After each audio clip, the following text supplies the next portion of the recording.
Chinese President Xi Jinping unveiled a new leadership lineup that didn't include a clear potential heir, breaking with a quarter-century-old succession system and raising the chances that he might seek to stay in office beyond 2022. Key takeaways: although Xi appointed no clear heir on the standing committee, 3 officials on the wider 25-member Politburo are young enough to succeed him and could be promoted at any time. Xi's main economic advisor and top diplomat were promoted to the Politburo, showing that those portfolios will take on greater importance in his second term. The Politburo and its standing committee are stacked with Xi's allies, paving the way for smoother policy implementation. Xi Jinping, clockwise from left, Li Keqiang, Li Zhanshu, Wang Yang, Wang Huning, Zhao Leji and Han Zheng. 40 years of reform and opening up has made it possible for our people to lead decent, even comfortable lives, she said in remarks to reporters in Beijing. It's my conviction that the great rejuvenation of the Chinese nation will become a reality. The new lineup, coupled with revisions to the party charter that elevated Xi's status, lays the groundwork for him to influence the world's second biggest economy for decades to come. Last week he outlined a vision to turn China into a leading global power by 2050, with a thriving middle class, strong military and clean environment.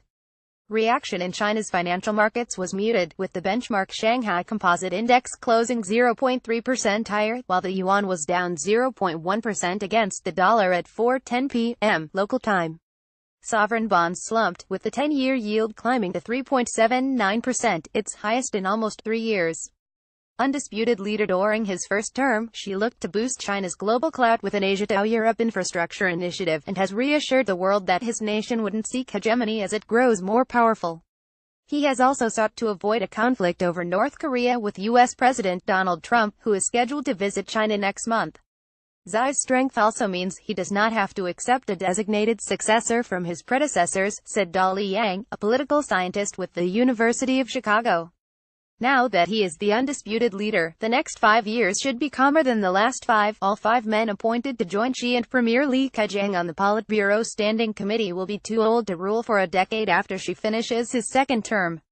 Those promoted were Xi Chief of Staff Li Zhanshu, 67, Vice Premier Wang Yang, 62, Party theorist Wang Huning, 62, new Anti-Graft Chief Zhao Leji, 60, and Shanghai Party Secretary Han Zheng, 63. The Politburo featured 3 younger officials who could potentially succeed Xi.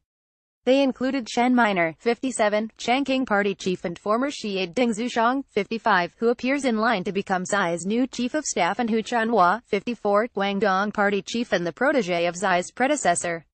The group also included Liu He, one of Xi's closest financial and economic advisors, and Yang Jiechi, a former foreign minister who becomes the first top diplomat on the Politburo since 1992.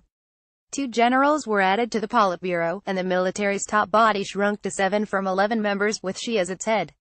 Read more: 8 ways Xi could change China's economy. The group of leaders he announced on Wednesday raises questions about the future of a succession system that has underpinned China's recent power transfers.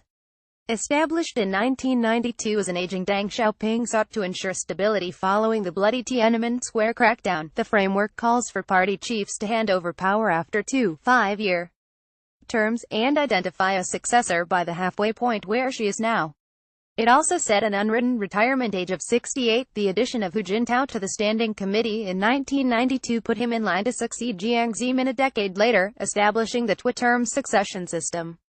The elevation of Xi at the midpoint of Hu's tenure in 2007 similar paved the way for him to take power in 2012, while Xi could still promote a successor at any point. Wednesday's announcement signaled a willingness to depart from the norms established by Deng and return China to a personality-driven model that allocates him even greater authority.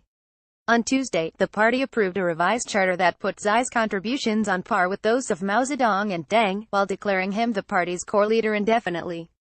Joseph Fewsmith, a political science professor at Boston University who has studied China's elite politics for more than 30 years, said that Xi is likely to serve at least 3 terms. Xi Jinping will dominate China's politics as nobody did for a long time, he said.